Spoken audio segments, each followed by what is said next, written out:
The price of birth control might triple after this semester for students who get their pills from Student Health. UNC offers orthotricycline low, which could go from $16 to $55 because of a new law. The Deficit Reduction Act of 2005 no longer allows manufacturers to offer schools reduced prices. Some students worry the price hike will extend to other prescriptions. I think it's kind of the college's responsibility to facilitate our needs and stuff, especially since we're not home, and especially for kids that are out of state. So I think that, yeah, it'll probably have an impact. Other contraceptives, such as NuvaRing, have gone up more than $25 since January, but you can file an insurance claim if you need a little help covering the cost. The government recommends Americans eat 2 to 3 servings of fruits and vegetables a day.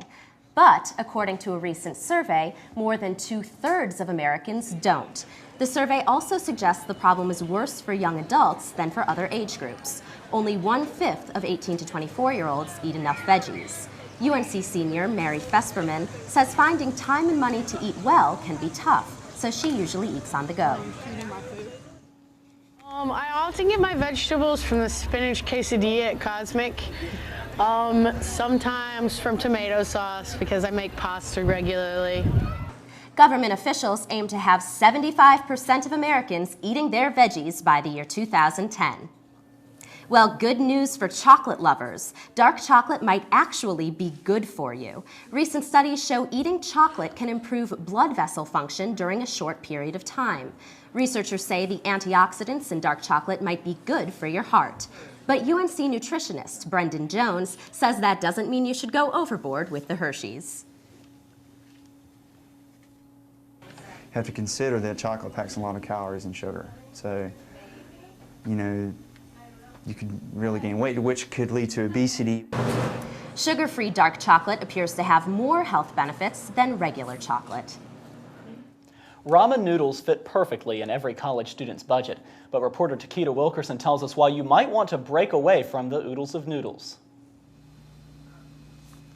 You can find ramen noodles, also known as oodles and noodles, in the pantries of most college students. They're so popular that some students even have a favorite kind, or not so favorite kind. My favorite kind of ramen noodle is the Oriental. It's more exciting than the chicken, not as gross as the shrimp. I'd have to say chicken flavored. Anything but shrimp flavor. Shrimp flavor is nasty. It tastes like old bubble gum. The main reason students eat ramen noodles is because they're cheap. You can buy 8 packages for $1 at this grocery store. They're also easy to make. You boil a pot of water, stick in noodles, stir them occasionally, and add the seasoning after the noodles are soft. You've just seen the basic way to prepare ramen noodles, but it's not the only way.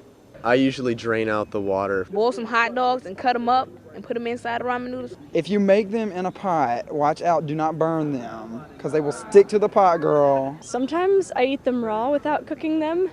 Health experts say ramen noodles aren't good for you no matter how you eat them. They're high in sodium and calories. The sodium in a pack of ramen noodles is equal to this spoonful of salt.